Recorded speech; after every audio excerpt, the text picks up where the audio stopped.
ഈ വാത്സല്യ ഭവനത്തിന്റെ തണലിൽ ഈ സമയത്ത് നമുക്ക് ദൈവജനത്തിന്റെ മുമ്പാകെ ഇരിപ്പാനായിട്ട് ദൈവം നമുക്ക് നൽകിയ അവസരത്തെ ഓർത്ത് ദൈവത്തെ സ്തുതിക്കുന്നു. നാം പ്രാരംഭത്തിൽ പാടിയതുപോലെ യഹോവ നല്ലവൻ, യഹോവ എല്ലാവർക്കും നല്ലവൻ എന്ന് നാം തിരുവഴുത്തിൽ വായിക്കുന്നു. ഏത് കാലത്തും അവൻ നല്ലവനാണ് എന്നുള്ളത് സാക്ഷ്യപ്പെടുത്താനായിട്ട് സാധിക്കുന്നത് അനുഗ്രഹിക്കപ്പെട്ട ഒരു വസ്തുതയാണ്. ഇന്ന് ഈ ഭവനത്തിൽ പങ്കിടാനായിട്ട് ഞാൻ തയ്യാറാക്കി കൊണ്ടുവന്നിരിക്കുന്ന സന്ദേശം പറയുന്നത് കഴിഞ്ഞ ദിവസങ്ങളിൽ എന്നെ ശക്തിപ്പെടുത്തിയ ഒരു ആലോചനയാണ്. അതിന് മറ്റൊരു സങ്കീർത്തനമാണ് ഞാൻ തെരഞ്ഞെടുത്തിരിക്കുന്നത്. അതിലേക്ക് നിങ്ങളുടെ ശ്രദ്ധയെ തിരിക്കുകയാണ്. സങ്കീർത്തനം 138. 138 സങ്കീർത്തനം നമുക്ക് വായിക്കാം. ഞാൻ പൂർണ്ണ ഹൃദയത്തോടെ സ്തോത്രം ചെയ്യും. ദേവന്മാരുടെ മുമ്പാകെ ഞാൻ നിന്നെ കേൾപ്പിക്കും. ഞാൻ നിന്റെ വിശുദ്ധ മന്ദിരത്തെ നോക്കി നമസ്കരിച്ച് നിന്റെ ദയയും വിശ്വസ്തയും നിമിത്തം തിരുനാമത്തിന് സ്തോത്രം ചെയ്യും. നിന്റെ നാമത്തിന് മീതെയൊക്കെയും നീ നിന്റെ വാഗ്ദാനം മഹിമപ്പെടുത്തിയിരിക്കുന്നു. ഞാൻ വിളിച്ചപേക്ഷിച്ച നാളിൽ നീ എനിക്ക് ഉത്തരമരുളി. എന്റെ ഉള്ളിൽ ബലം നൽകി എന്നെ ധൈര്യപ്പെടുത്തിയിരിക്കുന്നു. യഹോവേ, ഭൂമിയിലെ സകല രാജാക്കന്മാരും നിന്റെ വായിൽ വചനങ്ങളെ കേട്ടിട്ട് നിനക്ക് സ്തോത്രം ചെയ്യും. അതെ, അവർ യഹോവയുടെ വഴികളെ കുറിച്ച് പാടും. യഹോവയുടെ മഹത്വം വലിയതാകുന്നുവല്ലോ. യഹോവ ഉള്ളവനെങ്കിലും താഴ്മയുള്ളവനെ കടാക്ഷിക്കുന്നു. ഗർവിയെയോ അവൻ ദൂരത്ത് നിന്ന് അറിയുന്നു. ഞാൻ കഷ്ടതയുടെ നടുവിൽ നടന്നാലും നീ എന്നെ ജീവിപ്പിക്കും. എന്റെ ശത്രുക്കളുടെ ക്രോധത്തിനു നേരെ നീ കൈനീട്ടും. നിന്റെ വലം കൈ എന്നെ രക്ഷിക്കും. യഹോവ എനിക്ക് വേണ്ടി സമാപ്തി വരുത്തും. യഹോവേ, നിന്റെ ദയ എന്നേക്കുമുള്ളത്. തൃക്കൈകളുടെ പ്രവൃത്തിയെ ഉപേക്ഷിക്കരുത്. 8 വാക്യങ്ങളുള്ള ഒരു ചെറിയ ഒരു സങ്കീർത്തനമാണ് ഇതെങ്കിൽ തന്നെയും ഇതിലെ ഒരു വാക്യത്തിൽ നിന്ന് മാത്രം 3 പാഠങ്ങൾ പറഞ്ഞ് ഇന്നത്തെ ശുശ്രൂഷ അവസാനിപ്പിക്കാം എന്നാണ് ഞാൻ കർത്താവിൽ ശരണപ്പെടുന്നത്. 3-ാമത്തെ വാക്യമാണ് അതിനായിട്ട് ഞാൻ തെരഞ്ഞെടുത്തിരിക്കുന്നത്. സങ്കീർത്തനം 138:3 നമ്മൾ ഓൾറെഡി വായിച്ച് കേട്ടതാണ്. ഞാൻ വിളിച്ചപേക്ഷിച്ച നാളിൽ നീ എനിക്ക് ഉത്തരമരുളി, എന്റെ ഉള്ളിൽ ബലം നൽകി എന്നെ ധൈര്യപ്പെടുത്തിയിരിക്കുന്നു. നാം പുതിയ ഒരു വർഷത്തിലേക്ക് പ്രവേശിച്ചു. നാം പലതവണ അത് ഓർത്ത വിഷയമാണ്. സമ്മിശ്രങ്ങളായ അനുഭവങ്ങളുള്ള ഒരു പഴയ വർഷം നമ്മെ വിട്ട് കടന്നുപോയി. എന്നാൽ ഈ പുതിയ വർഷത്തിൽ നാം ആയിരിക്കുമ്പോൾ നാം ആ കഴിഞ്ഞ വർഷത്തിന്റെ അവസാനത്തിൽ ഈ പുതിയ വർഷത്തിലേക്ക് പ്രവേശിക്കുന്നതിനോടുള്ള ബന്ധത്തിൽ നാം കേട്ട സന്ദേശം നമ്മൾ വിശ്വസിക്കുന്ന ദൈവത്തിന്റെ 3 പ്രത്യേകതകളായിരുന്നു. ഈ വാക്യം നാം പരിശോധിക്കുമ്പോൾ നാം വിശ്വസിക്കുന്ന ദൈവത്തിന്റെ ചില പ്രത്യേകതകൾ ഈ വാക്യത്തിൽ കാണാനായിട്ട് സാധിക്കും. നാഗൽ സാഹിബിന്റെ പാട്ടിൽ നാം പാടാറുണ്ട്, ദൈവമേ നിന്നറിവാലെ ഹൃദയം നിറയ്ക്കുക. ദൈവത്തെ കുറിച്ചുള്ള അറിവ് നമ്മുടെ ജീവിതങ്ങളെ അനുദിനം രൂപാന്തരപ്പെടുത്തുന്നതാണ് എന്നുള്ളത് ഒരു യാഥാർത്ഥ്യമാണ്. ആ നിലയിൽ ഈ 3-ാം വാക്യത്തിൽ കാണുന്ന നാം വിശ്വസിക്കുന്ന ദാവീദ് ഇവിടെ പ്രാർത്ഥിക്കുന്ന, അല്ലെങ്കിൽ ദാവീദ് ആരെ കുറിച്ചാണോ പറഞ്ഞിരിക്കുന്നത് ആ ദൈവത്തിന്റെ 3 പ്രത്യേകതകൾ നമുക്കെല്ലാം അറിവുള്ളതാണെങ്കിലും നിങ്ങളുടെ ശ്രദ്ധയിലേക്ക് ഒന്ന് ചൂണ്ടിക്കാണിക്കുവാൻ മാത്രം ഞാൻ ആഗ്രഹിക്കുകയാണ്. ഒന്നാമതായിട്ട് നാം ആ 3-ാം വാക്യത്തിൽ വായിച്ചത് ഇങ്ങനെയാണ്, ഞാൻ വിളിച്ചപേക്ഷിച്ച നാളിൽ നീ എനിക്ക് ഉത്തരമരുളി. അവിടെ കാണുന്ന ഒരു ക്രിയാപദം വിളിച്ചപേക്ഷിച്ച നാളിൽ എന്നുള്ളതാണ്. വിളിച്ചപേക്ഷിച്ചതാണ്. അത് നമ്മെ ഓർപ്പിക്കുന്നത് സമീപസ്ഥനായ ദൈവത്തെ കുറിച്ചാണ്, അല്ലെങ്കിൽ കൂടെയുള്ള ദൈവം. ദാവീദിന്റെ പ്രത്യേകമായ സാഹചര്യത്തിൽ അവൻ വിളിച്ചപേക്ഷിച്ച നാളിൽ അവന് ഉത്തരം ലഭിക്കാനിടയായിട്ട് തീരും. അപ്പോൾ ആ വിളി കേൾക്കത്തക്ക രീതിയിൽ അടുത്തുള്ള ഒരു ദൈവത്തെ കുറിച്ച് ദാവീദിന് അറിയാമായിരുന്നു എന്നുള്ളത് ആ ക്രിയാപ്രയോഗത്തിൽ നിന്ന് നമുക്ക് മനസ്സിലാക്കാനായിട്ട് സാധിക്കും. അപ്പൊ ഒന്നാമതായിട്ട് ഇവിടെ നിന്ന് ദാവീദ് വിശ്വസിച്ച ദൈവത്തിന്റെ ഒരു പ്രത്യേകതയായിട്ട് നമുക്ക് പഠിക്കാനായിട്ട് മനസ്സിലാക്കാനായിട്ട് സാധിക്കുന്നത്, നാം വിശ്വസിക്കുന്ന ദൈവം, അല്ലെങ്കിൽ ദാവീദ് വിശ്വസിച്ച ദൈവം സമീപസ്ഥനായ ദൈവമാണ്, കൂടെയുള്ള ദൈവമാണ് എന്നുള്ള സത്യം നമുക്ക് വിളിച്ചപേക്ഷിച്ച നാളിൽ ഉത്തരമരുളി എന്നുള്ള പ്രയോഗങ്ങളിൽ നിന്ന് മനസ്സിലാക്കാനായിട്ട് സാധിക്കുന്ന ഒരു സത്യമാണ്. ഈ പുതിയ വർഷത്തിൽ സമീപസ്ഥനായ ഒരു കർത്താവ്, എപ്പോഴും കൂടെയുള്ള കർത്താവ്, അവൻ നമ്മുടെ ഒപ്പമുണ്ട് എന്നുള്ള ചിന്ത ഈ മരുയാത്രയിൽ, ചൂടേറിയ മരുയാത്രയിൽ നമുക്ക് വളരെ ഊഷ്മള, കുളിർമ, ആശ്വാസം, ധൈര്യം നൽകുന്ന ഒരു സത്യമാണ് എന്നുള്ളതിന് യാതൊരു സംശയവുമില്ല. ഒരു പക്ഷേ കാര്യങ്ങളൊന്നും ശരിയായി നടക്കാതിരിക്കാനുള്ള സാധ്യതകൾ ഉണ്ടായിരിക്കാം. അങ്ങനെയുള്ള സാഹചര്യങ്ങൾ ഒരു പക്ഷേ ഈ വർഷത്തിൽ നമുക്ക് നേരിട്ടാൽ അതിന്റെ മധ്യത്തിലും സമീപസ്ഥനായ കൂടെയുള്ള കർത്താവിനെ കുറിച്ച് അത് രുചിച്ചറിയാനായിട്ട് നമുക്ക് സാധിച്ചാൽ തീർച്ചയായിട്ടും വളരെ സന്തോഷകരമായി മുന്നോട്ട് പോകുവാനായിട്ട് സാധിക്കും എന്നുള്ളതിന് യാതൊരു സംശയവുമില്ല. ഈ ഏലിയാവിന്റെ ചരിത്രമാണ് ഇതിനോടുള്ള ബന്ധത്തിൽ എൻ്റെ മനസ്സിലേക്ക് വന്നത്. ഏലിയാവ് ചൂരച്ചെടിയുടെ കീഴിലായിരുന്ന സമയത്ത് ഇനി എങ്ങനെ കാര്യങ്ങളൊക്കെ മുന്നോട്ട് പോകും എന്നുള്ള ജീവിതയാത്രയിൽ പല നിലകളിലുള്ള ആശങ്കകൾ തനിക്ക് നേരിട്ടപ്പോൾ അവിടെ തന്നെ മുന്നോട്ട് പോകുവാൻ ഇടയാക്കിയ സത്യം, അല്ലെങ്കിൽ തന്നെ ധൈര്യപ്പെടുത്തിയ സത്യം എന്ന് പറയുന്നത് ഈ ദൈവം കൂടെയുണ്ട്, അടുത്തുണ്ട് എന്നുള്ള ചിന്തയായിരുന്നു. മാത്രമല്ല ഒരു പക്ഷേ പല നിലകളിലുള്ള ആവശ്യഭാരങ്ങൾ ഒരു പക്ഷേ ഈ വർഷത്തിൽ നമുക്ക് നേരിടാനായിട്ടുള്ള സാധ്യതകളുണ്ട്.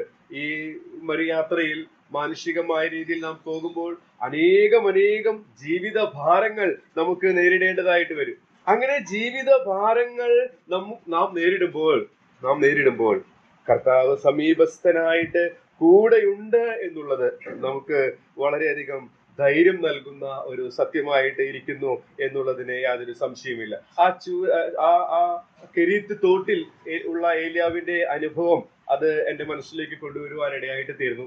ആ കെരീത്ത് തോട്ടിൽ എങ്ങനെ ഓരോ ദിവസവും മുന്നോട്ട് പോകാനായിട്ട് സാധിക്കും, ആര് തനിക്ക് ആഹാരം കൊണ്ടുവരുവാനിടയായിട്ട് തീരും. നമുക്കറിയാം, വളരെ അത്ഭുതകരമായി കാക്കയാൽ ആ ഏലിയാവിനെ പോഷിപ്പിച്ചതായിട്ട് നാം ആ ചരിത്ര സംഭവത്തിൽ വായിക്കുന്നുണ്ട്. അപ്പോൾ സമീപസ്ഥനായ, വിളിച്ചപേക്ഷിക്കുമ്പോൾ ഉത്തരമരുളുന്ന കൂടെയുള്ള ദൈവത്തെ രുചിച്ചറിഞ്ഞ് ജീവിക്കാനായിട്ട് ദാവീദിനെ പോലെ എനിക്കും നിങ്ങൾക്കും ഇടയായിട്ട് തീരണമെന്ന് ദൈവത്തിന്റെ ആത്മാവ് ഈ വേദഭാഗത്തിൽ നിന്ന് നമ്മെ ഓർപ്പിക്കുന്ന ഒരു സത്യമാണ്.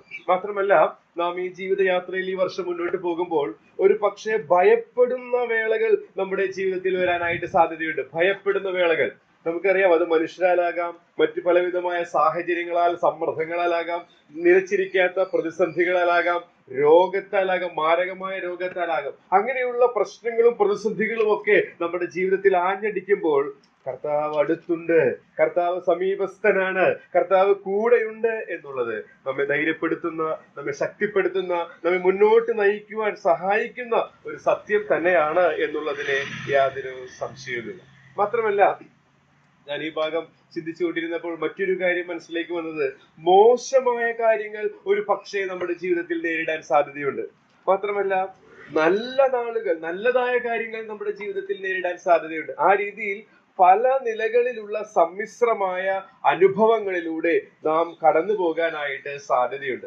അങ്ങനെയുള്ള ഏതൊക്കെ വേളകളായാലും, ഏത് തരത്തിലുള്ള നാളുകളായാലും സമീപസ്ഥനായി കൂടെയുള്ള കർത്താവിനെ രുചിച്ചറിഞ്ഞ് ജീവിക്കാൻ ദാവീദിനെ പോലെ എനിക്കും നിങ്ങൾക്കും സാധിക്കേണ്ടത് ആവശ്യമാണ്.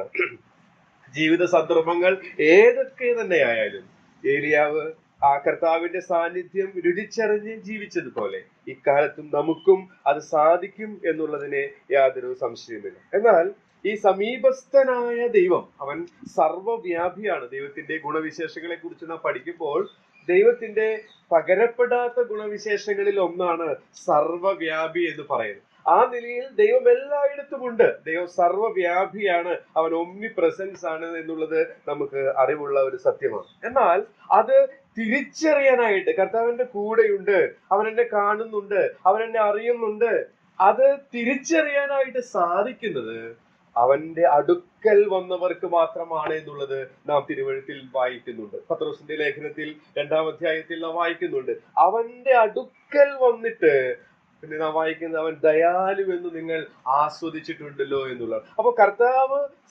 സർവവ്യാപിയായതിനാൽ എല്ലായിടത്തുമുണ്ട്. പക്ഷെ അത് എല്ലാവർക്കും അനുഭവിച്ചറിയാനായിട്ട് സാധിക്കുകയില്ല. കാരണം കർത്താവ് പരിശുദ്ധനാണ്.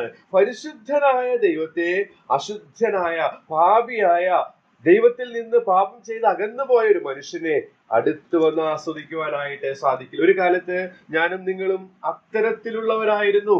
അക്കാലത്ത് നാം ക്രിസ്തുവിനെ കൂടാതെയുള്ളവരായിരുന്നു. നാം രാവിലെ പ്രിയ ഷെയ്ൻ സന്തോഷിൽ നിന്ന് ചിന്ത കേട്ടതുപോലെ നാം മനസ്സുകൊണ്ട് അകന്നവരായിരുന്നു.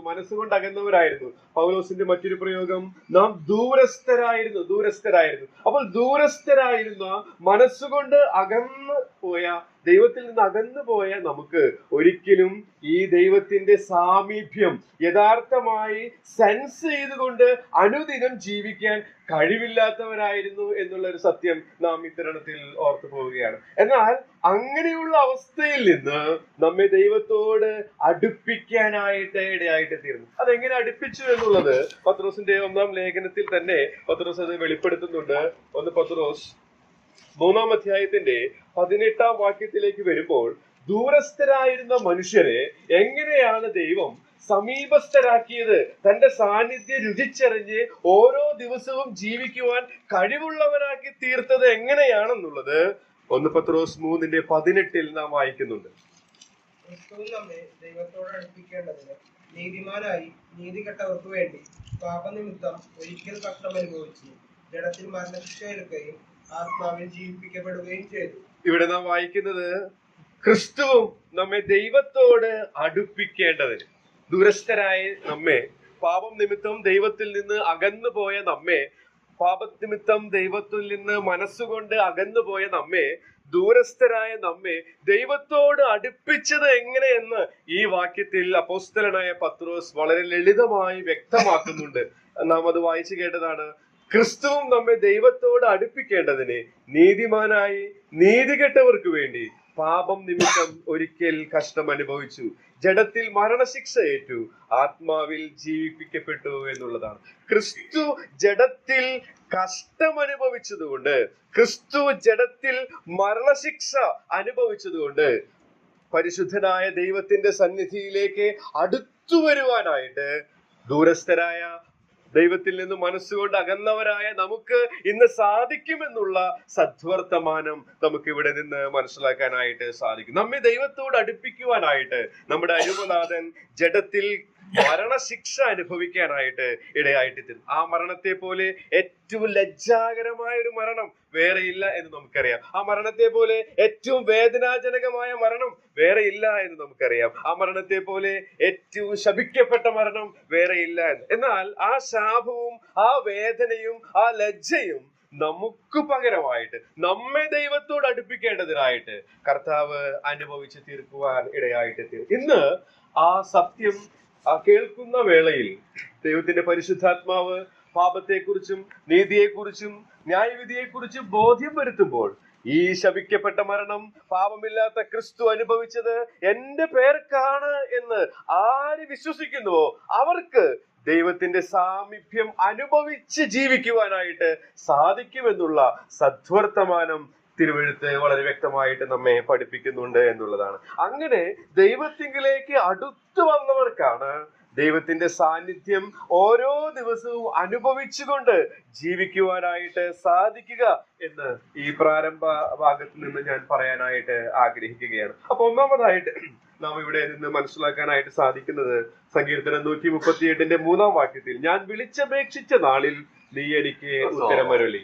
സമീപസ്ഥനായ ദൈവം, കൂടെയുള്ള ദൈവം, എല്ലാ കാലത്തും അവൻ നമ്മോട് കൂടെയുണ്ട്. പക്ഷെ നാം അവന്റെ കൂടെയുണ്ടോ എന്നുള്ളതാണ് എന്നെ കൂടുതൽ ചിന്തിപ്പിക്കാനിടയായിട്ട് തീരുന്നത്. കർത്താവ് എപ്പോഴും നമ്മുടെ കൂടെയുണ്ട്.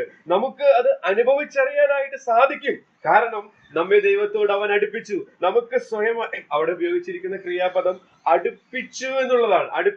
അടുപ്പിച്ചു എന്ന് പറഞ്ഞാൽ സ്വയമായി അടുക്കുവാനായിട്ട് സാധിക്കുകയില്ല. പാപനിമിത്തം ഒരു മനുഷ്യനെ ദൈവത്തിങ്കിലേക്ക് സ്വയമായി അടുക്കുവാൻ സാധിക്കാതിരുന്നപ്പോൾ ദൈവം അടുപ്പിക്കുവാനിടയായിട്ട് തീരുന്നു.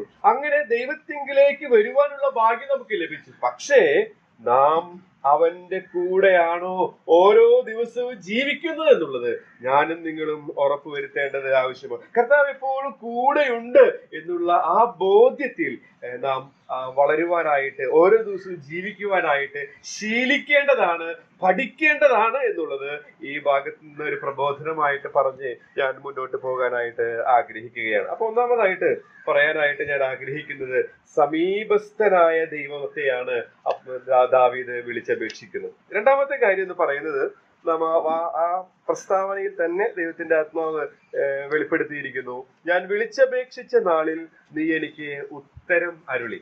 അടുത്ത ക്രിയാപദമാണ് ഉത്തരം അരുളി എന്നുള്ളത്. അത് നമുക്കറിയാം. വളരെ പെട്ടെന്ന് തന്നെ ദൈവത്തെ കുറിച്ചിട്ടുള്ള ഒരു സത്യം ആ സ്റ്റേറ്റ്മെന്റ്, ആ രണ്ട് വാക്കുകൾ നമ്മുടെ മനസ്സിലേക്ക് കൊണ്ടുവരുന്നുണ്ട്. പ്രാർത്ഥനയ്ക്ക് ഉത്തരം അരുളുന്ന ദൈവം എന്നുള്ളത്. ദാവീദ് വിശ്വസിച്ച ദൈവം, ദാവീദ് ആശ്രയിച്ച ദൈവം, നാം ചാരുന്ന ദൈവം, നാം തേടുന്ന ദൈവം, അവൻ പ്രാർത്ഥനയ്ക്ക് ഉത്തരം അരുളുന്നവനാണ് എന്നുള്ള സത്യം നമുക്ക് ഇവിടെ നിന്ന് പഠിക്കാനായിട്ട് സാധിക്കുന്നുണ്ട്. ഒരു പക്ഷേ ഈ വാക്യം തന്നെ ഒന്ന് ശരിയായ രീതിയിൽ ഒന്ന് നിരീക്ഷിച്ചാൽ, നാം പ്രതീക്ഷിക്കുന്നത് പോലെയുള്ള ഉത്തരമല്ല ഇവിടെ ലഭിച്ചിരിക്കുന്നത്. നമ്മുടെ ജീവിതത്തിൽ നമുക്കറിയാം, നാം എല്ലാവരും പ്രാർത്ഥിക്കുന്നവരാണ്. പ്രാർത്ഥിക്കുമ്പോൾ നാം പ്രതീക്ഷിച്ച ഉത്തരങ്ങൾ ഒരു പക്ഷെ എപ്പോഴും ലഭിച്ചുകൊള്ളണമെന്ന് നിർബന്ധമില്ല. ഇവിടെ തന്നെ നാം നോക്കുക, ഞാൻ വിളിച്ചപേക്ഷിച്ച നാളിൽ നീ എനിക്ക് ഉത്തരം അരുളി, എന്റെ ഉള്ളിൽ ബലം നൽകി എന്നെ ധൈര്യപ്പെടുത്തി. അപ്പൊ ഉള്ളിൽ ബലം നൽകി ധൈര്യപ്പെടുത്തുകയാണ്. അല്ലാതെ താൻ നേരിട്ട ഏതോ ഭാരം, താൻ നേരിട്ട ഏതോ പ്രശ്നം, ആ പ്രശ്നത്തെ നീക്കി എന്നല്ല നാം ഇവിടെ വായിക്കുന്നത്. ആ പ്രശ്നമായിട്ട് തന്നെ നിൽക്കുമ്പോൾ തന്നെ ആ പ്രശ്നത്തെ അതിജീവിക്കാനുള്ള ബലം നൽകി ധൈര്യപ്പെടുത്തി എന്നാണ് ദാവീദ് ഇവിടെ സാക്ഷ്യപ്പെടുത്തുന്നത്. അപ്പൊ പ്രാർത്ഥനയ്ക്ക് ഉത്തരം അരുളുന്ന ദൈവത്തെ കുറിച്ച് നാം മനസ്സിലാക്കുമ്പോൾ, നമ്മുടെ ഇഷ്ടത്തിനനുസരിച്ചുള്ള ഉത്തരം നൽകുന്നവനല്ല ദൈവം എന്നുള്ളത് തിരുവഴുത്തിൽ നിന്ന് നമുക്ക് മനസ്സിലാക്കാനായിട്ട് സാധിക്കും. അവന്റെ പരമാധികാരത്തിലും അവന്റെ ഇഷ്ടപ്രകാരവും അവൻ ഉത്തരം അരുളുന്നവനാണ് എന്നുള്ളതിന് യാതൊരു സംശയമില്ല.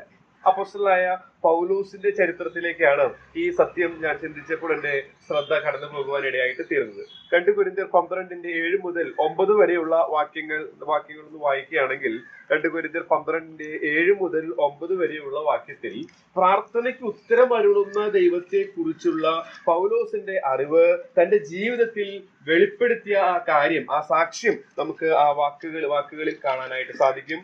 കൊരിന്ത്യർക്ക് എഴുതിയ 2-ാം ലേഖനം 12:7 മുതൽ 9 വരെ. വെളിപ്പാടുകളുടെ ആധിക്യത്താൽ ഞാൻ അതിയായി നിഗളിച്ചു പോകാതിരിക്കാൻ എനിക്ക് ജഡത്തിൽ ഒരു ശൂലം തന്നിരിക്കുന്നു. ഞാൻ നിഗളിച്ചു പോകാതിരിക്കേണ്ടതിന് എന്നെ കുത്തുവാൻ സാത്താന്റെ ദൂതനെ തന്നെ. അത് എന്നെ വിട്ടു നീങ്ങേണ്ടതിന് ഞാൻ 3 വട്ടം കർത്താവിനോട് അപേക്ഷിച്ചു. അവൻ എന്നോട്, എന്റെ കൃപ നിനക്ക് മതി, എന്റെ ശക്തി ബലഹീനതയിൽ തികഞ്ഞു വരുന്നുവെന്ന് പറഞ്ഞു.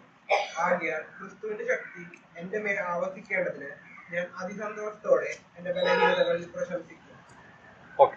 പ്രാർത്ഥനയ്ക്ക് ഉത്തരം അരുളുന്ന ദൈവത്തെ കുറിച്ച് പുതിയ നിയമ കാലഘട്ടത്തിൽ വളരെ അനുഭവിച്ചറിഞ്ഞ ഒരു വ്യക്തിയായിരുന്നു അപ്പോസ്തലനായ പൗലോസ് എന്ന് പറയുന്നത്. പൗലോസിന്റെ ഈ സാക്ഷ്യവാചകം അല്ലെങ്കിൽ ആ പ്രസ്താവന, തന്റെ അനുഭവം താൻ രേഖപ്പെടുത്തിയത് വായിക്കുമ്പോൾ പ്രാർത്ഥനയോടുള്ള ബന്ധത്തിൽ 3 കാര്യങ്ങൾ നമുക്ക് അവിടെ കാണാനായിട്ട് സാധിക്കും. ഒന്ന്, പ്രാർത്ഥനയുടെ ആവശ്യം നാം അവിടെ കാണുന്നുണ്ട്. കാരണം തന്റെ ജഡത്തിൽ ഒരു ശൂലമുണ്ട്. തനിക്കൊരു പ്രാർത്ഥിക്കാനായിട്ട് തന്നെ പ്രേരിപ്പിച്ചത് ഒരു വലിയ പ്രശ്നമുണ്ട്, ഒരു ആവശ്യമുണ്ട് എന്നുള്ളത് അവിടെ നാം വായിക്കുന്നുണ്ട്. മാത്രമല്ല, പ്രാർത്ഥിക്കാനായിട്ട് തന്നെ പഠിപ്പിച്ചതും ആ പ്രശ്നമായിരുന്നു എന്നുള്ളതും നമുക്ക് കാണാനായിട്ട് സാധിക്കുന്നുണ്ട്. അപ്പൊ നമ്മുടെ ജീവിതങ്ങളിൽ പ്രാർത്ഥനയ്ക്ക് ഉത്തരം അരുളുന്ന ദൈവം എന്ന് നാം അനുഭവിച്ചറിയുന്നത് ഒരു പക്ഷേ പല പ്രശ്നങ്ങളിലൂടെ നമ്മെ കടത്തിവിട്ടിട്ടായിരിക്കും. അങ്ങനെ പ്രശ്നങ്ങളിലൂടെ കടത്തിവിടുമ്പോൾ നാം പ്രാർത്ഥിക്കാനായി പ്രേരിപ്പിക്കപ്പെടും. നാം പ്രാർത്ഥിക്കാനായിട്ട് ശരിക്കും പഠിക്കും. അങ്ങനെ ദൈവത്തിൽ മാത്രം ചാരുവാനും ശരണപ്പെടുവാനും എനിക്കും നിങ്ങൾക്കും ഇടയായിട്ട് തീരും എന്നുള്ള സത്യം ആ ഭാഗത്ത് നിന്ന് നമുക്ക് മനസ്സിലാക്കാനായിട്ട് സാധിക്കും. പ്രാർത്ഥനയുടെ ആവശ്യത്തെ കുറിച്ച് നാം അവിടെ വായിക്കുന്നുണ്ട്. 2, പ്രാർത്ഥനയുടെ രീതി. നീങ്ങിപ്പോകേണ്ടതിന് 3 തവണ യാചിച്ചതായിട്ട് നാം കാണുന്നുണ്ട്. എന്ന് വെച്ചാൽ 3 പ്രാവശ്യം പ്രാർത്ഥിക്കുക എന്നുള്ളതല്ല, സ്ഥിരമായി പ്രാർത്ഥിക്കുക, മടുത്തു പോകാതെ പ്രാർത്ഥിക്കുക എന്നുള്ള പ്രാർത്ഥനയുടെ രീതിയും നമ്മെ പഠിപ്പിക്കുന്നുണ്ട്. 3-ാമത്തെ ഒരു കാര്യം എന്ന് പറയാം, പ്രാർത്ഥനയുടെ ഫലം നമുക്ക് അവിടെ തന്നെ കാണാനായിട്ട് സാധിക്കുന്നുണ്ട്.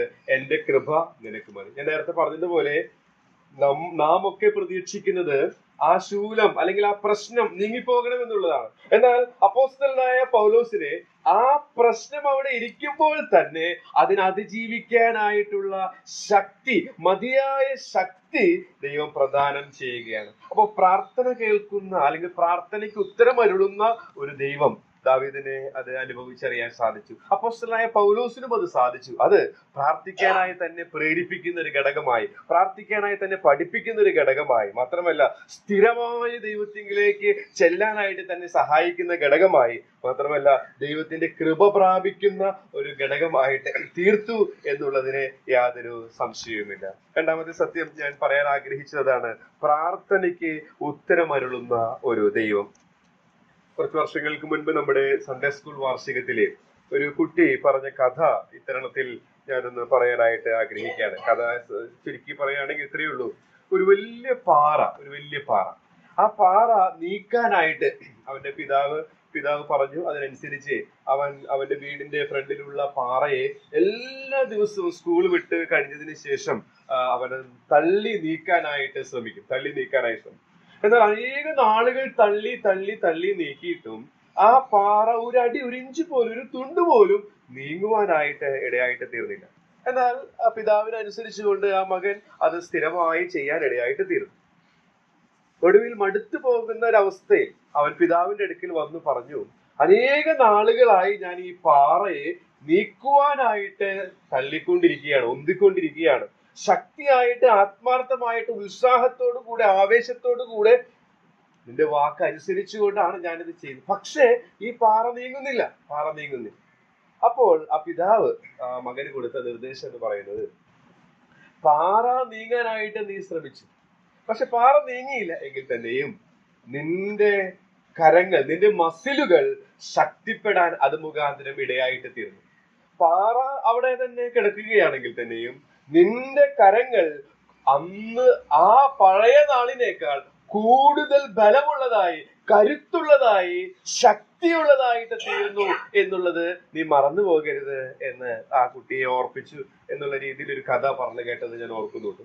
അപ്പൊ ഞാൻ പറയാനിടയായിട്ട് തീരുന്നത്, ജീവിതത്തിൽ ദൈവം ചില പ്രശ്നങ്ങളൊക്കെ നമ്മെ അനുവദിക്കുമ്പോൾ അത് നീങ്ങിപ്പോകുന്നില്ലല്ലോ എന്നുള്ള ഭാരം നമ്മെ ഞെരുക്കുമ്പോൾ ഓർക്കുക, അത് നമ്മുടെ ആത്മീക മസിലുകളെ ശക്തിപ്പെടുത്തി വിശ്വാസത്തിൽ ആരോഗ്യമുള്ളവരായി, വിശ്വാസത്തിന് പോഷണം ലഭിച്ച് ക്രിസ്തുവിന് വേണ്ടി കരുത്തരായി നിൽക്കാനായിട്ട്, പാപത്തെ ജയിച്ചുകൊണ്ട് ജീവിക്കാനായിട്ട് ദൈവം നമ്മെ പരിശീലിപ്പിക്കുന്ന പരിശീലന കളരിയാണ് എന്നുള്ളത് നാം ഓർത്തു പോകേണ്ടത് ആവശ്യമാണ്. വളരെ മനോഹരമായ എഴുത്തുകൾ എഴുതുന്ന പ്രൊഫസർ എസ് ശിവദാസൻ എന്ന് പറയുന്ന അദ്ദേഹത്തിന്റെ ഒരു പുസ്തകത്തിലെ ഒരു കോട്ട് ഞാൻ വായിച്ചത് ഇത്തരണത്തിൽ സന്ദർഭവശാൽ പറയുകയാണ്. അദ്ദേഹം നദിയെ കുറിച്ച്, കുട്ടികൾക്ക് വേണ്ടി എഴുതുന്ന ബാല സാഹിത്യകാരനാണ് അദ്ദേഹം നദിയെ കുറിച്ച് എഴുതിയിരിക്കുന്ന ഒരു ലേഖനത്തിൽ പറഞ്ഞിരിക്കുന്നത്, നദിയിൽ നിന്ന് പഠിക്കുന്ന ചില പാഠങ്ങൾ എന്ന് പറഞ്ഞിട്ടാണ് അതിൽ എഴുതിയിരിക്കുന്നത്. അതിൽ നദിയെ കുറിച്ച് പറയുന്നത്, നദീമുഖത്ത് നിന്ന് ഇങ്ങനെ ഒഴുകി വരുമ്പോൾ വലിയ വലിയ പാറകൾ, തടസ്സങ്ങൾ അതിന് നേരിടേണ്ടതായിട്ട് വരും. അങ്ങനെ വലിയ തടസ്സങ്ങൾ നേരിടേണ്ടതായിട്ട് വരുമ്പോൾ ആ നദി ചെയ്യുന്ന ഒരു കാര്യം എന്ന് പറയുന്നത്, തനിക്ക് തഴുകി മുന്നോട്ട് പോകാൻ പറ്റുന്ന തടസ്സങ്ങളാണെങ്കിൽ ആ നദി അത് തഴുകി മുന്നോട്ട് പോയിക്കൊണ്ടേയിരിക്കും. എന്നാൽ ചില തടസ്സങ്ങൾ, ചില പാറകൾ അതിന് തഴുകി മുന്നോട്ട് പോകുവാനായിട്ട് സാധിക്കുകയില്ല. അപ്പോൾ അത് പുതുവഴി തേടി മുന്നോട്ട് പോയിക്കൊണ്ടേയിരിക്കും. എന്ത് തന്നെയായാലും ഒരു നദീമുഖത്ത് നിന്ന് ആരംഭിച്ചാൽ അത് മുന്നോട്ട് പോകുക തന്നെ ചെയ്യും. ഇടയ്ക്ക് വെച്ച് അത് നിന്നു പോവുകയോ അല്ലെങ്കിൽ അത് പിറകോട്ട് വരികയോ ചെയ്യുന്നില്ല എന്നുള്ള ആ രീതിയിൽ ഒരു കുറിപ്പ് എഴുതിയത് ഞാൻ ഓർത്തു പോവുകയാണ്. ഇത് തന്നെയാണ് പ്രാർത്ഥനയോടുള്ള ബന്ധത്തിലും നമുക്ക് ഓർക്കുവാനായിട്ടുള്ളത്. പലതരത്തിലുള്ള പ്രശ്നങ്ങളും പ്രതിസന്ധികളും ഒക്കെ വരുമ്പോൾ ദൈവം തരുന്ന, ചിലപ്പോൾ ഒരു പക്ഷേ ആ പ്രശ്നത്തെ തന്നെ ദൈവം എടുത്തു മാറ്റിയെന്ന് വരാം. നമ്മുടെ ജീവിതത്തിൽ അങ്ങനെയുള്ള അനുഭവങ്ങൾ ധാരാളമുണ്ട്. ചിലപ്പോൾ ആ പ്രശ്നത്തിലൂടെ തന്നെ നമ്മെ കടത്തിവിട്ട് നമ്മുടെ കരങ്ങളെ ബലമുള്ളതാക്കി തീർക്കും. ആ ഭാരത്തെ വഹിക്കാനുള്ള ബലം നമ്മുടെ തോളുകൾക്ക് അവൻ നൽകും. അങ്ങനെ നമ്മെ അവൻ ജയോത്സവമായിട്ട് നടത്തും എന്നുള്ളതിന് യാതൊരു സംശയവുമില്ല. അപ്പോൾ രണ്ടാമത്തെ സത്യം ഞാൻ അവിടെ നിർത്താനായിട്ട് ആഗ്രഹിക്കുകയാണ്. ദാവീദ് വിശ്വസിച്ച ദൈവം അവൻ സമീപസ്ഥനായ ദൈവമാണ്, കൂടെയുള്ള ദൈവമാണ്. എല്ലാ കാലത്തും കൂടെയുള്ള ഒരു അരുമനാഥൻ നമുക്കുണ്ട് എന്നുള്ളത് ഈ യാത്രയിൽ നമ്മെ ധൈര്യപ്പെടുത്തുന്ന, ശക്തിപ്പെടുത്തുന്ന ഒരു സത്യമാണ്. രണ്ടാമത്, ഈ ദൈവം കൂടെയുള്ളവൻ മാത്രമല്ല, വിളിച്ചപേക്ഷിച്ച നാളിൽ ഉത്തരമരുളുന്നവനാണ്. നാം പ്രതീക്ഷിച്ചതുപോലെയുള്ള ഉത്തരമായിരിക്കുകയില്ല. പ്രശ്നത്തിന്റെ മധ്യത്തിൽ ഒരു പക്ഷെ അതിലൂടെ നടത്തിവിട്ട് നമ്മെ ജയോത്സവമായിട്ട് പുലർത്തുവാനായിരിക്കും. അല്ല, ഒരു പക്ഷെ പ്രശ്നം തന്നെ നീക്കിക്കൊണ്ട് നമ്മെ ജയോത്സവമായി നടത്തുകയായിരിക്കും. എന്ത് തന്നെയായാലും പ്രാർത്ഥനയ്ക്ക് ഉത്തരമരുളുന്ന ഒരു ദൈവമുണ്ട് എന്നുള്ളത് നമ്മെ ധൈര്യപ്പെടുത്തുന്ന, ശക്തിപ്പെടുത്തുന്ന ഒരു സത്യമാണ്. മൂന്നാമതായിട്ട് നാം അവിടെ വായിക്കുന്നത് ഇങ്ങനെയാണ്: ഞാൻ വിളിച്ചപേക്ഷിച്ച നാളിൽ നീ എനിക്ക് ഉത്തരമരുളി, എന്റെ ഉള്ളിൽ ബലം നൽകി എന്നെ ധൈര്യപ്പെടുത്തി. ബലം നൽകി ധൈര്യപ്പെടുത്തുന്ന ദൈവം. ദാവീദിനെ അത് വളരെ വ്യക്തമായിട്ട് സാക്ഷ്യപ്പെടുത്താനായിട്ട് സാധിക്കും. തന്റെ ജീവിതത്തിന്റെ പല പല പരിപരുത്ത സന്ദർഭങ്ങളിലൊക്കെ ഉള്ളിൽ ബലമില്ലാതാകുവോളം നിലവിളിച്ച അനുഭവം സിഗ്ലാഗിൽ വെച്ച് ഒരിക്കൽ ദാവീദ് അനുഭവിച്ചതാണ്. ആ രംഗത്തും ദൈവം തന്നെ നമ്മോട് വായിക്കുന്നത് ഇങ്ങനെയാണ്: എങ്കിലോ ദാവീദ് തന്റെ ദൈവമായ യഹോവയിൽ ധൈര്യപ്പെട്ടു എന്നുള്ളതാണ്. അനേകമായ പ്രതിസന്ധികൾ ആ നാളുകളിൽ തനിക്ക് നേരിടേണ്ടതായിട്ട് വന്നു. പക്ഷേ തന്നെ ബലം നൽകി ധൈര്യപ്പെടുത്തിയ ദൈവത്തെ കുറിച്ച് തനിക്ക് സാക്ഷിക്കാനായിട്ട് സാധിക്കും. നമ്മുടെ ജീവിതത്തിലും അങ്ങനെ തന്നെയാണ്. നാം കടന്നു പോകുന്ന പല പല വേളകൾ ഒരു പക്ഷെ മറ്റുള്ളവർക്ക് അത് മനസ്സിലാക്കാനായിട്ട് സാധിക്കുകയില്ല. എന്നാൽ അങ്ങനെയുള്ള വേളകളിൽ, ഒരു പക്ഷെ ബലമില്ലാതെ ക്ഷീണിച്ച് തളർന്നു പോകുന്ന വേളകളിൽ നമ്മുടെ ഉള്ളിൽ ബലം നൽകി നമ്മെ ധൈര്യപ്പെടുത്തുന്ന ഒരു ദൈവമുണ്ട് എന്നുള്ളത് ദാവീദിന്റെ അനുഭവം സഹസ്രാബ്ദങ്ങൾക്ക് മുൻപ് രേഖപ്പെടുത്തിയിട്ടുണ്ടെങ്കിൽ നമുക്കും ഈ 21-ാം നൂറ്റാണ്ടിൽ അത് സാക്ഷ്യപ്പെടുത്താനായിട്ട് സാധിക്കുന്നു എന്നുള്ളതാണ് ഇവിടെ നിന്ന് പറയാനായിട്ട് ആഗ്രഹിക്കുന്നത്. ടി.കെ. ശമുവേൽ സാറിന്റെ മനോഹരമായ ഒരു ഗാനം എന്നെ വളരെയധികം ധൈര്യപ്പെടുത്തുന്ന ഒരു ഗാനമാണ്. എൻ ജീവനാഥൻ കൃപയാൽ എന്നെ. ആ ഗാനത്തിൽ താൻ എഴുതിയിരിക്കുന്ന ഒരു വരികൾ ഇങ്ങനെയാണ്: അതിബലമുള്ള കരങ്ങൾ മൂലം താങ്ങുന്നു കൃപയാൽ എന്നെ. മതിബലം അകലും നേരത്ത് അഭയം അവൻ നൽകിടുന്നു നന്നേ എന്നുള്ളതാണ്. നമ്മുടെ മതിബലം, നമ്മുടെ സ്വന്തം ബലം, നമ്മുടെ സ്വന്തം ശക്തിയുടെ, ബുദ്ധിശക്തിയുടെ ആ കരുത്തും ആ ശക്തിയൊക്കെ അകലുന്ന നേരത്തും അഭയം തരാനായിട്ട്, ആ അതിബലമുള്ള കരങ്ങളാൽ താങ്ങുവാനായിട്ട് അവനുണ്ട് എന്നുള്ളത് സാർ അത് കുറിക്കാനിടയായിട്ട് തീർന്നു. ഈ മരുയാത്രയിൽ ഈ ബലമുള്ള കരം നമുക്കുണ്ട്. ഇങ്ങനെ ബലം നൽകുന്ന ഒരു ദൈവമുണ്ട്. ബലം നൽകി നാം ആയിരിക്കുന്ന പ്രതിസന്ധികളുടെ മധ്യത്തിൽ ധൈര്യപ്പെടുത്തുന്ന ഒരു ദൈവമുണ്ട് എന്നുള്ളത് നമ്മെ ശക്തീകരിക്കാൻ സഹായിക്കുന്ന ഒരു സത്യം. ഈ ബലത്തിന്റെ ചില പ്രത്യേകതകൾ ഒന്ന് വേഗത്തിൽ പറഞ്ഞ് ഞാൻ ഇരിക്കാം എന്ന് ആഗ്രഹിക്കുകയാണ്. നാം കഴിഞ്ഞ ദിവസങ്ങളൊക്കെ നമ്മിൽ വ്യാപരിക്കുന്ന അത്യന്ത ശക്തിയെ കുറിച്ച് അനുഗ്രഹീതമായ കുറിപ്പുകൾ ചിന്തിക്കാൻ, അതിനോടനുബന്ധിച്ച് ഞാനും ചിന്തിച്ചപ്പോൾ എന്റെ മനസ്സിലേക്ക് വന്ന ചില കുറിപ്പുകൾ വേഗത്തിൽ പറഞ്ഞ് ഇരിക്കാം എന്ന് ഞാൻ ആഗ്രഹിക്കുകയാണ്. ഈ ബലം നൽകി ധൈര്യപ്പെടുത്തുന്ന കർത്താവ്, ആ കർത്താവിന്റെ ബലത്തിന്റെ, ആ കർത്താവിൽ നിന്ന് നമുക്ക് പ്രാപിക്കുന്ന ബലത്തിന്റെ, ധൈര്യത്തിന്റെ, ശക്തിയുടെ ചില പ്രത്യേകതകൾ നാം ഈ വേദഭാഗത്തിൽ നിന്ന് തന്നെ നമുക്ക് മനസ്സിലാക്കാനായിട്ട് സാധിക്കുന്ന ഒരു ചില പൊതു സത്യങ്ങളാണ്. നാം അവിടെ വായിച്ചത് ഇങ്ങനെയാണ്, 3-ാം വാക്യത്തിൽ, സങ്കീർത്തനം 138:3, ഞാൻ വിളിച്ചപേക്ഷിച്ച നാളിൽ എന്നുള്ളതാണ് നാളിൽ. അതായത് ഈ ദൈവത്തിന്റെ ഈ ബലം, ദൈവത്തിന്റെ ഈ ശക്തി എന്ന് പറയുന്നത്, അത് നാളിൽ എന്നുള്ള പദം നമ്മെ പഠിപ്പിക്കുന്നത് എല്ലാ കാലത്തും ലഭ്യമാണ് എന്നുള്ളതാണ്. ദൈവത്തിന്റെ ബലത്തിന്റെ, ദൈവത്തിന്റെ ശക്തിയുടെ ഒരു പ്രത്യേകത എല്ലാ കാലത്തും. ഇപ്പോൾ നാം ഇത് പുതിയ വർഷത്തിലായിരിക്കുകയാണ്, കഴിഞ്ഞ വർഷം കടന്നുപോയി. അങ്ങനെയാണെങ്കിൽ കാലങ്ങൾ മാറിക്കൊണ്ടേയിരിക്കുന്നു. ചിലപ്പോൾ സുഖകാലമാകാം, ദുഃഖകാലമാകാം, ചിലപ്പോൾ കഷ്ടകാലമാകാം, ചിലപ്പോൾ നല്ല കാലമാകാം, ചിലപ്പോൾ ആരോഗ്യമുള്ള കാലമാകാം, നമുക്ക് ചിലപ്പോൾ രോഗങ്ങളുള്ള കാലമാകാം, ചിലപ്പോൾ സമ്പത്തുള്ള കാലമാകാം, ചിലപ്പോൾ ഞെരുക്കമുള്ള കാലമാകാം, ചിലപ്പോൾ ബലമുള്ള കാലമാകാം, ബലമില്ലാത്ത കാലമാകാം. കാലങ്ങൾ ഇങ്ങനെ മാറിക്കൊണ്ടേയിരിക്കും. എന്നാൽ ഏത് കാലത്തിലും മതിയായ ബലം ഈ ദൈവത്തിന്റെ ബലത്തിലുണ്ട് എന്നുള്ളതാണ് ഒന്നാമത്തെ പ്രത്യേകതയായിട്ട് എന്റെ ശ്രദ്ധയിലേക്ക് വന്നത്. അപ്പൊ ദൈവത്തിന്റെ ബലം എല്ലാ കാലത്തും ലഭ്യമാണ്. നമ്മുടെ സുഖത്തിലും ദുഃഖത്തിലും രോഗത്തിലും എല്ലാ തരത്തിലുള്ള വേളകളിലും ദൈവത്തിന്റെ ബലം, ദൈവത്തിന്റെ ശക്തി ലഭ്യമാണ്, അവൈലബിൾ ആണ് എന്നുള്ളത് നാം ഓർത്തിരിക്കേണ്ട ഒരു സത്യമാണ്. ദൈവത്തിന്റെ ശക്തി, ദൈവത്തിന്റെ ബലം എല്ലാ കാലത്തും നമുക്ക് ലഭ്യമാണ് എന്നുള്ളത് നമ്മെ ധൈര്യപ്പെടുത്തുന്ന ഒരു കാര്യം. നാളിൽ എന്നുള്ള ആ പ്രയോഗം അത് നമ്മെ പഠിപ്പിക്കുന്നു. മറ്റൊരു കാര്യം എന്ന് പറയുന്നത്, ആ നാളിൽ എന്നുള്ളത് മറ്റൊരു കാര്യം നമ്മെ ഓർപ്പിക്കുന്നത്, വിളിച്ചപേക്ഷിച്ച നാളിൽ എന്ന് പറയുമ്പോൾ അത് തക്ക സമയത്ത് ലഭ്യമാകുന്നതാണ്. നാം അത് തിരുവഴുത്തിൽ വായിക്കുന്നുണ്ട്, ഞാനത് എടുത്ത് വായിക്കുന്നില്ല.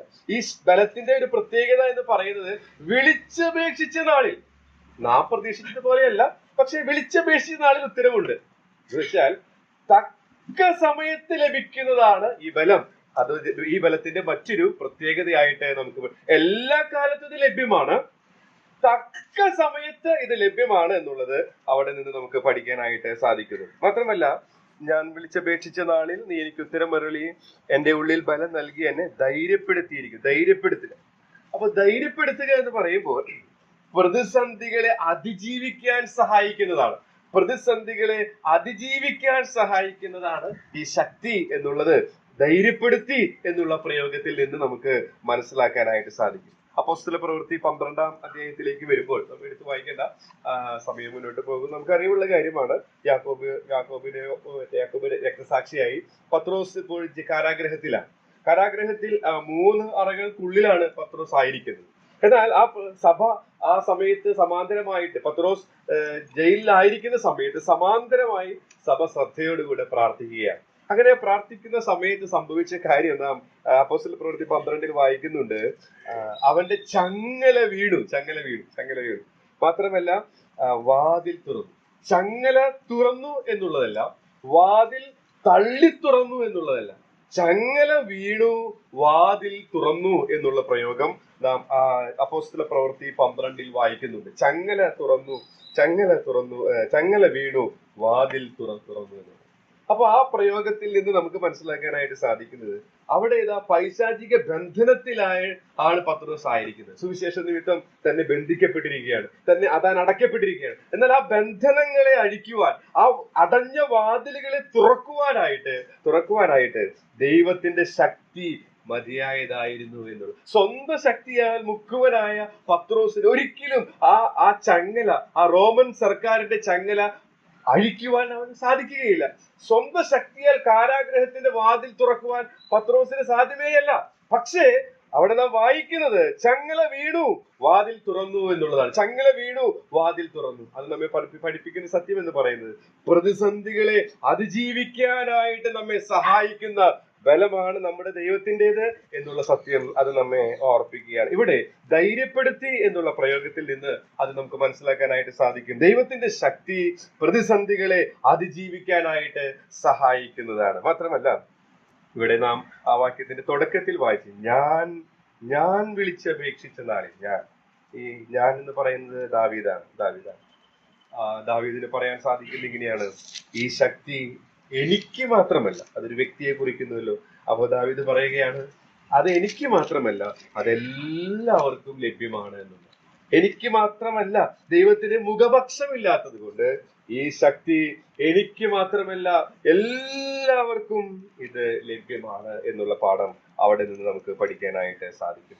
പക്ഷെ അതിന്റെ ഒരു കണ്ടീഷൻ നമ്മവിടെ വായിക്കുന്നുണ്ട്, ഞാൻ വിളിച്ചപേക്ഷിക്കുന്ന നാളിൽ എന്നുള്ള. ഈ ശക്തി നമുക്ക് ലഭിക്കണമെങ്കിലുള്ള കണ്ടീഷൻ നമ്മ അവിടെ കാണുന്നത് ഇങ്ങനെയാണ്. അതെ, പ്രാർത്ഥിക്കുക എന്നുള്ള. പ്രാർത്ഥിക്കുക എന്ന് വെച്ചാൽ സ്വന്തം ബലത്തിൽ ആശ്രയിക്കാതെ ദൈവത്തിന്റെ ബലത്തിൽ ചാരുക. അതാണ് പ്രാർത്ഥന. ആരെല്ലാമാണോ സ്വന്തം ഇടുക്കിലും സ്വന്തം ധനത്തിലും സ്വന്തം ബലത്തിലും ആശ്രയിക്കാതെ ദൈവത്തിന്റെ ബലത്തിൽ ചാരുന്നത്, ദൈവത്തിന്റെ ബലത്തിൽ ആശ്രയിക്കുന്നത്, അവർക്ക് ഈ ശക്തി എപ്പോഴും അവൈലബിൾ ആണ് എന്നുള്ളതാണ് ഈ വാക്യത്തിൽ നിന്ന് നമുക്ക് പഠിക്കാവുന്ന സത്യം എന്ന് പറയാം. ഞാൻ ഈ വാക്യം കഴിഞ്ഞ ഡിസംബർ പകുതിയോടുകൂടെ എൻ്റെ മനസ്സിലേക്ക് എന്നെ ശക്തിപ്പെടുത്തിയ ഒരു വാക്യമാണ്. സണ്ണിച്ചേട്ടൻ ആ ചിന്ത പറഞ്ഞപ്പോൾ ഇതിൽ ദൈവത്തെ കുറിച്ചിട്ടുള്ള കാര്യം എന്താണ് എന്നുള്ളത് ഞാൻ പരിശോധിക്കാൻ ഇടയായിട്ടിരുന്നു. അപ്പോഴാണ് 3 നമുക്കറിവുള്ള സത്യങ്ങൾ തന്നെ എൻ്റെ ശ്രദ്ധയിലേക്ക് വരാനിടയായിട്ട് തീർന്നു. ഒന്നാമതായിട്ട്, സമീപസ്ഥനായ ദൈവം, നാം വിളിച്ചപേക്ഷിക്കുന്ന ദൈവം നമ്മോട് കൂടെയുള്ളവനാണ്. എന്നാൽ നാം അവന്റെ കൂടെയുണ്ടോ? ഈ ഒരു പുതിയ വർഷത്തിൽ നാം ജീവിക്കുമ്പോൾ അവൻ കൂടെയുണ്ടെന്ന് സെൻസ് ചെയ്ത് ജീവിക്കണം. യോസേഫിനത് സാധിച്ചു. അതുകൊണ്ട് അവൻ ഫലപ്രദമായ വൃക്ഷമായി തീർന്നു. ഫലപ്രദമായ വൃക്ഷം. ഒത്തിരി പ്രതിസന്ധികൾ അവന് വന്നു. ദൈവത്തിന്റെ കൂടെ ജീവിച്ചത് കൊണ്ട് പ്രതിസന്ധി ഒന്നും ഇല്ലായില്ല എന്നല്ല നാം അവിടെ വായിക്കുന്നത്.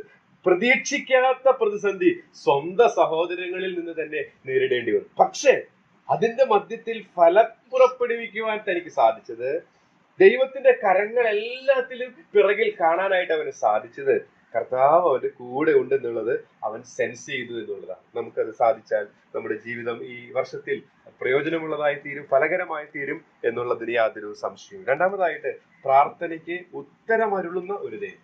ഈ വർഷത്തിൽ ദൈവത്തിന്റെ ഉത്തരങ്ങൾ നാം പ്രതീക്ഷിക്കുന്നതല്ല. ഒരു പക്ഷെ നമ്മുടെ ആത്മീക മസിലുകളെ ശക്തിപ്പെടുത്തുന്ന ഉത്തരങ്ങളായിരിക്കാം അവൻ തരുന്നത്. അത് തിരിച്ചറിഞ്ഞ് കർത്താവിൽ സന്തോഷിച്ച് ജീവിപ്പാൻ ദൈവത്തിന്റെ ആത്മാവ് സഹായിക്കുന്നു. മൂന്നാമതായിട്ട്, ബലം നൽകി ധൈര്യപ്പെടുത്തുന്ന ദൈവം. ബലം നൽകി. ഈ ബലം എല്ലാ കാലത്തും ലഭ്യമാണ്. എല്ലാ കാലത്തും, നമ്മുടെ നല്ല കാലത്തും നമ്മുടെ മോശം കാലത്തും. മാത്രമല്ല ഈ ബലം അത് തക്ക സമയത്ത് ലഭ്യമാണ്. മാത്രമല്ല ഇത് പ്രതിസന്ധികളെ അതിജീവിക്കാനായിട്ട് നമ്മെ സഹായിക്കുന്നതാണ്. ഈ ബലം എല്ലാവർക്കും ലഭ്യമാണ്. അതിനുള്ള ഒരു കണ്ടീഷൻ നാം ആ വാക്യത്തിൽ വായിക്കുന്നുണ്ട്. ആ കണ്ടീഷൻ, സ്വന്തം ബലത്തിൽ ആശ്രയിക്കാതെ അവനിൽ വിളിച്ചപേക്ഷിക്കുന്ന ഏവർക്കും, സത്യമായി വിളിച്ചപേക്ഷിക്കുന്ന ഏവർക്കും സമീപസ്ഥനാകിയാൽ അവന് നൽകുവാൻ മതിയായവനാണ്. ആ കർത്താവിൽ ചാരിക്കൊണ്ട് ഈ മരുപ്രയാണം തുടരുവാൻ ഈ ചിന്തകളാണ് വചനം പറഞ്ഞതിനെയും കേട്ട നിങ്ങളെയും ദൈവത്തിന്റെ ആത്മാവ് സഹായിക്കുമാറാണ്.